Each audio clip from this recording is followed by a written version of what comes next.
সময় থাকতে থাকতে যারা কোনো কিছুর মূল্য বোঝে না, সব কিছুর মূল্য বুঝে ওঠার পরে তাদের হাতে আর সময় থাকে না। অনেকেই ছোটোখাটো কোনো রোগ হলেই কিছু না ভেবেই আগে ছুটে যায় ডাক্তারের কাছে। ডাক্তারের কাছে গিয়ে কী করে, বিভিন্ন রকমের ওষুধ খেয়ে ফেলে। কিন্তু তারা বুঝতে পারে না যে দুনিয়ার প্রত্যেকটা ওষুধের সাইড এফেক্ট অবশ্যই আছে। তাই তাদের আর সুস্থ হয়ে ওঠার হয় না কখনোই। তাই সুস্থ হয়ে ওঠার জন্য যে যোগাসনের গুরুত্ব অপরিসীম, এক্সারসাইজ ব্যায়ামের গুরুত্ব যে অপরিসীম, সেটা যারা বোঝে না তারা বুঝে ওঠার পরে দেখা যায় তাদের হাতে সময় এতটাই কম থাকে যে যোগাসনের মাধ্যমে রোগ নিরাময় করাটা তাদের পক্ষে অসাধ্য হয়ে ওঠে। এক্ষেত্রে বলি, সুস্থ থাকার জন্য তিনটা জিনিস অত্যন্ত জরুরি। সেটা হচ্ছে ধৈর্য, সহ্য আর চেষ্টা। ধৈর্য ধরে যারা আসন, প্রাণায়াম, ছোট ছোট এক্সারসাইজ বা প্রতিদিন জগিং করতে চায় না বা করতে পারে না, তারা সহজেই সুস্থ হওয়ার জন্য ওষুধ খেয়ে কিংবা সহজ কোনো তাড়াতাড়ি যাতে সুস্থতা লাভ করা যায় সেরকম পদ্ধতি অবলম্বন করে। কিন্তু এটা বোঝা উচিত যে ওষুধ খেয়ে সাময়িকক্ষণের জন্য সুস্থতা লাভ করা যায়, কিন্তু সেই সুস্থতার পরে অন্য আরেকটা রোগ কিন্তু শরীরে অবশ্যই বাসা বাঁধে।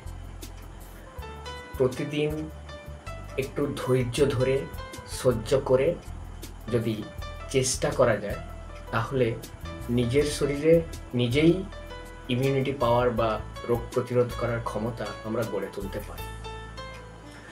সহজ একটা উদাহরণ, যদি আমাদের হাত ভেঙে যায় বা পা ভেঙে যায় কখনো, সেক্ষেত্রে কি হয়, ডাক্তারের কাছে যাওয়ার পরে একটা হাত বা পা যেখানে ভেঙেছে সেই জায়গাটা টেনে সোজা করে প্লাস্টার করে দেওয়া হয়। আর কিছু ওষুধ কাজ করে, কোনো ওষুধ দেওয়া হয় না। একটা ক্যালসিয়ামের ওষুধ কিংবা একটা কোনো ওষুধ দিয়ে দেয়, ওটাতেই হয়ে যায়। আসল কাজটা যেটা হয়, হাড়টা জোড়া লাগে, শরীরের ভাঙা জায়গাটা আবার সেই আগের মতন ফিরে আসে, সেটা কেবলমাত্র আমাদের শরীরের ভেতরের যে রোগ প্রতিরোধ ক্ষমতা, যে শক্তি, সেই শক্তিটাই কিন্তু কাজ করে। আর সেই শক্তিটা আমাদের শরীরে লিভারে অটোমেটিক্যালি তৈরি হয়।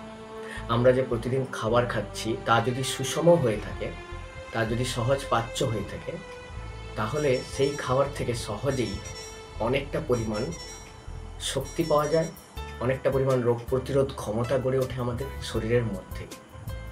এর জন্য এক্সট্রা বাইরে থেকে কোনো বল প্রয়োগ কিংবা এক্সট্রা বাইরে থেকে কোনো ক্যাপসুল, ট্যাবলেট, ডাক্তারের ওষুধ দিয়ে কিন্তু কখনোই শরীরের রোগ প্রতিরোধ ক্ষমতা গড়ে তোলা যায় না। একটু ধৈর্য ধরে একটু সহ্য করতে হবে। শারীরিক এক্সারসাইজগুলো করতে গেলে কখনো একটু টান পড়বে, একটু ব্যথা হবে, প্রথম একটু ব্যথা অনুভব হবে, তো সেই ব্যথাগুলোকে সহ্য করতে হবে। এইভাবে ধৈর্য ধরে সহ্য করে যদি প্রতিদিন চেষ্টা করা যায় অল্প অল্প করে, সহজ কিছু ব্যায়াম, সহজ কিছু আসন, প্রাণায়াম, তাহলে দীর্ঘদিন ধরে সুস্থ থাকা যায়, শরীরের নীরব থাকা যায় শরীর। আর শুধু সুস্থ থাকা যায় না, সুস্থ রাখাও যায় অন্যকে। তো যারা এটা বোঝে না, অনেকের ক্ষেত্রে দেখা যায় যখন সব জায়গায় ওষুধ খেয়ে সমস্ত জায়গা ঘোরাফেরা করে লাস্টে যখন হয়ে ওঠে না, পারে না, আরও অসুস্থর থেকে আরও বেশি অসুস্থ হয়ে ওঠে, তখন শেষেই ছুটে আসে এই ভেবে যে হয়তো 2-1 দিনের মধ্যেই কিছু একটা ম্যাজিক হয়ে যাবে যোগাসনের মাধ্যমে, যাতে তারা তাড়াতাড়ি সুস্থ হয়ে যাবে, যাতে তাদের মধ্যে তাড়াতাড়ি রোগ প্রতিরোধ ক্ষমতা গড়ে উঠবে, মোটা থেকে রোগা হয়ে যাবে। একটা জিনিস বুঝতে হবে, যে রোগটা শরীরের মধ্যে বাসা বেঁধেছে, যে মোটা, যে মেদটা শরীরের মধ্যে জমেছে, সেটা কি একদিন দুদিনে জমেছে, না কয়েক মাস, কয়েক বছর ধরে পুষে পুষে শরীরের মধ্যে রোগটা বাসা বেঁধেছে, মেদটা জমেছে? এখানে উত্তর পাওয়া যাবে।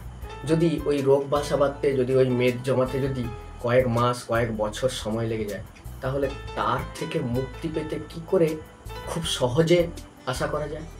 তার জন্য ধৈর্য ধরতে হবে, তার জন্য সহ্য করতে হবে, তার জন্য চেষ্টা করতে হবে। এই ৩টা জিনিস যার মধ্যে ভরপুর থাকবে, ধৈর্য, সহ্য, চেষ্টা, সে অবশ্যই নিজের মধ্যে রোগ প্রতিরোধ ক্ষমতা গড়ে তুলতে পারবে।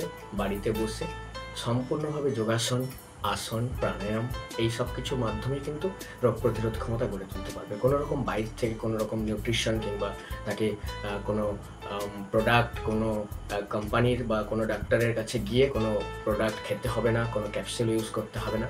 অটোমেটিক্যালি নিজের শরীরে নিজেই রোগ প্রতিরোধ করার ক্ষমতা, ইমিউনিটি পাওয়ার সব কিছুই নিজের শরীরে নিজেরাই আমরা তৈরি করতে পারি। শুধু ৩টা জিনিস দরকার: ধৈর্য, সহ্য আর চেষ্টা। ঠিক আছে? প্রত্যেকে এই ধৈর্য, সহ্য এবং চেষ্টা অর্জন করে নিজের মধ্যে রোগ প্রতিরোধ ক্ষমতা গড়ে তুলুক। প্রত্যেকে নিরোগ থাকুক, সুস্থ থাকুক, সমাজ ভালো থাকুক, পরিবার ভালো থাকুক, প্রত্যেকটা মানুষ সুস্থ থাকুক, আনন্দ থাকুক, এটাই কামনা করি। রাধে রাধে।